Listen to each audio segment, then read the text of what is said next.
Hey, hello and welcome to the madness that is the Charlie Marx Show.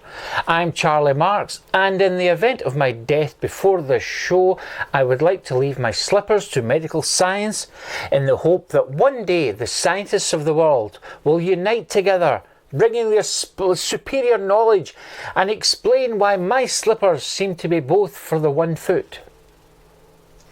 A quick reminder to please like, subscribe, ring the bell for notifications, and follow the Charlie Marx Show. Also, please share, as sharing is daring. You can also give me a comment, or why not join the show by telling me what's bugging you in the world with the Devil's Advocate.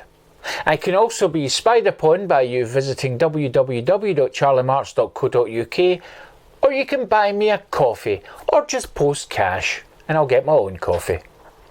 Coming up on tonight's show, we have all the latest fake news from around the world and beyond from the CM Newsroom, moans and groans and things that go irk in the night with the Devil's Advocate, plus some more. You can also maybe hear my dog walking about. But first, let's go and get another couple of classic album reviews.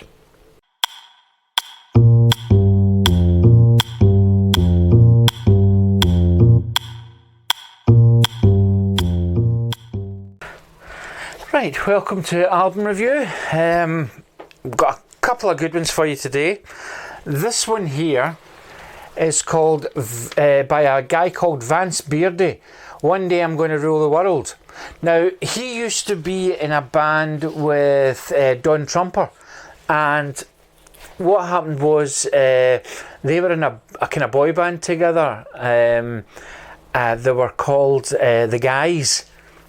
And these guys were they had quite a lot of top 100 hits. So you know they had got into the charts just, and he decided that he'd done this for a few years and he was going to go solo.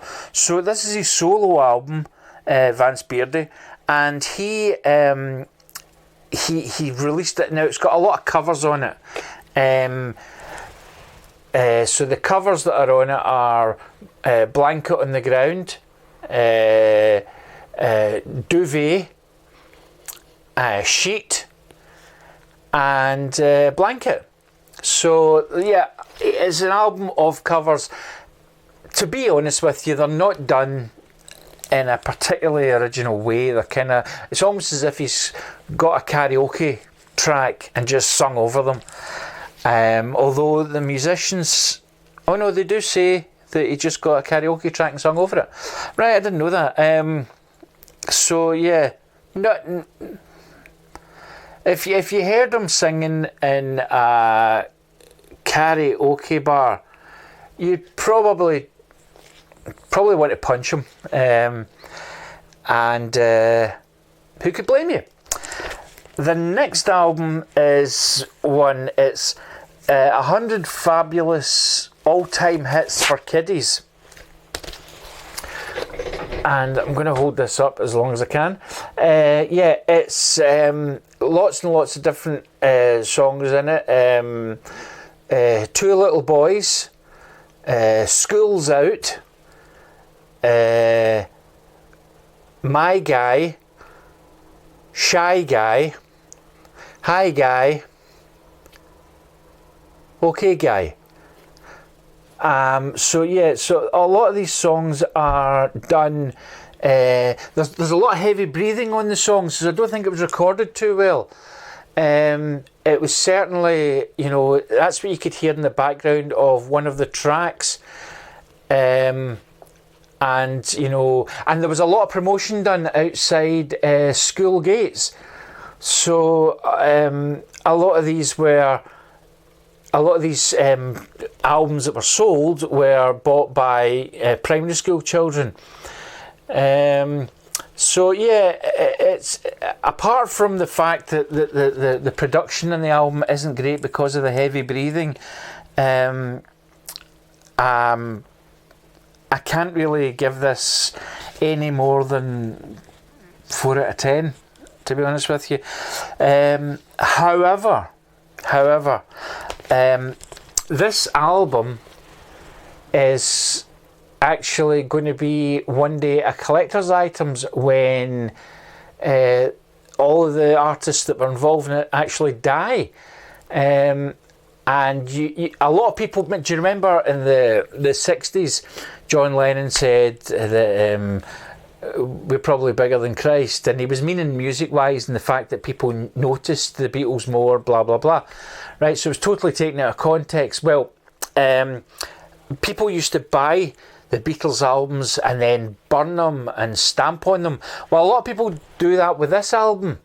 They buy it and stamp on it, which, because they've bought it first, it has shot up the charts. So, if they wanted to do them harm, they probably should have, maybe not done that. So, yeah, it's gone high up the charts, but not one for the grandchildren, to be honest with you. I wouldn't bother with that. So, yeah, 100 fabulous all-time hits for kiddies, and you can see the artists that took part there. Okay, so, I would, if you want to smash a record, that's the perfect one to do it. Back to the studio.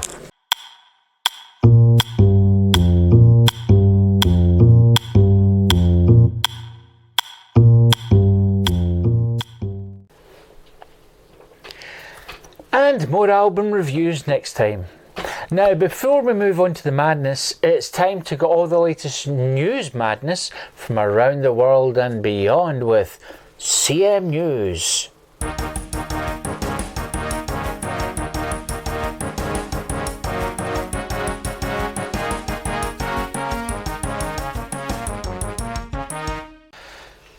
Good evening and welcome to CM News with me, Etta James. Our top story this evening. Pensioners around the UK have been outraged at advertising giants Winkle and Wonkle for their new controversial adverts. It informs younger people that to avoid expensive funeral costs, it shows a young couple in their 30s sneaking into the parents' bedroom and putting their aging 50-year-old father in a wheelbarrow, then taking him out to the garden, where they have dug a hole. Pensioners are said to be outraged due to the flimsy wheelbarrow used in the advert. The greatest singer in the world has been revealed earlier this week, and it is Susan Boyle. She was then quickly covered up again. Sporting results just in, and if you don't want to know that Manchester United were beaten 3-1 by Scunthorpe in the cup final, please put your fingers in your ears now. Manchester United were beaten by Scunthorpe 3-1 in the cup final. Prizes were given out at the Painter and Decorators Award last night, with the overall award going to Lenny, a painter from Glasgow, who was presented with an overall. And finally, a woman from Wigan is to sue her local council for failing to be human. A spokesperson for the local council replied by saying, and that was the latest headlines. This is Etta James for CM News. Good night.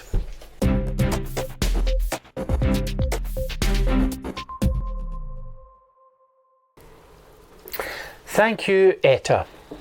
More from the CM Newsroom next time.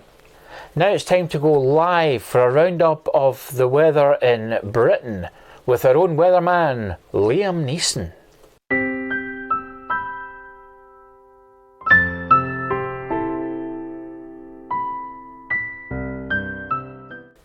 This is the weather where you are. Now I don't know where you are, and I don't know what you want out of life. But here is the weather for you. We'll start off. There's an iron brew rig out in the ocean. This rig makes iron brew. Up at the top of northern England, which used to be called Scotland, it has an enormous L shape, which we are looking into. I don't know where it came from, but I do know that one day this L shape will be revealed to us. over on the left-hand side, there's a capital chip shop. This chip shop is where I will be. I will not leave. I will not go looking. But if I find a cheaper chip shop, I will go there and I will get my chips. The sun is over half of England and half in the water. There are some squiggly wigglies at the side in the water, which is okay because it will not affect you. In Ireland, there's a house. That house will be rained upon. Further down, there is a little man with an umbrella. He does not know where he's going, but at least he has an umbrella for that rain cloud above him. Buckingham Palace, which is down in the middle, will be nice and sunny, apart from the occasional thunderstorm. Finally, coming in from the sea is a dinosaur. It is a monster that is coming in and it is going to destroy. But it is a problem. Me. Because I have a very particular set of skills. And I will go after this monster. I will not catch it. It will destroy England. But there you go.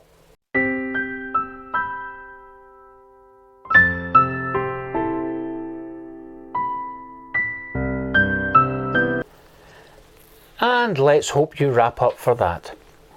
Now it's time for another round of moans and groans and things that go irk in the night with the Devil's Advocate.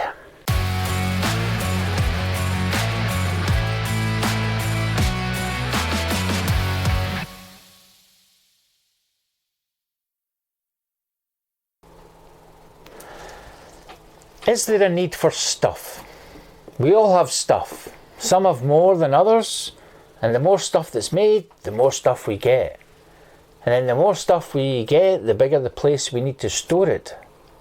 Yes, my friends, as the greatest philosopher of our times once said, we are living in a material world, and I am a material girl. In times past we had nothing, or very little. But as the ages moved forward, we became more affluent, and thus, in order to show off that we were better than others, we accumulated stuff. Then, in order to fool others into believing that we were not just hoarding stuff for the hell of it, it was renamed hoarding, until it became collecting. And that was fine because hoarders are people who live in houses full of old dinners and cats, whereas collectors are decent human beings who have butlers called Jenkins. Some people are so wealthy they collect Jenkinses. So when does hoarding become collecting and when does collecting become hoarding? Well, simply, they each become each other depending on what sex you are and whether or not you are married. For example, if you're a male and you are not married, happily living alone with your 40,000 books and your 50,000 records, then you are a collector. Whereas if you're a man and you're married and you have 20 books and 25 albums, according to her, you're a hoarder. But getting back to the main issue, what is the point of having any stuff whatsoever? You know deep down inside your soul that you will never read all the amounts of books you have. So what's the point in standing in a bookstore? There isn't enough time left to listen to all the albums, but which ones are you going to choose for the suicide mission have been thrown out? You can't split up the complete collection of Rush or Queen, and you're only one album away from that completing that Alice Cooper collection. Until next week when he releases another one. There is an old saying that you can't take it with you, which makes it pointless to hope for heaven if all your stuff is being sold at a car boot sale by the grieving widow. Ask yourself this one. If your house was on fire, which part, if any, of your stuff would you save? So when the end of the world finally comes on Tuesday, I advise that the only stuff you will need is a change of underwear. Thank you for watching the Charlie Marx Show, and remember to like, subscribe, hit the bell for notifications, share and follow me on www.charliemarx.co.uk. You can also buy me a coffee or join the channel for more, and a wee bit more. So until next time, if you're not subscribed to the Charlie Marx Show, then you can get stuff fed.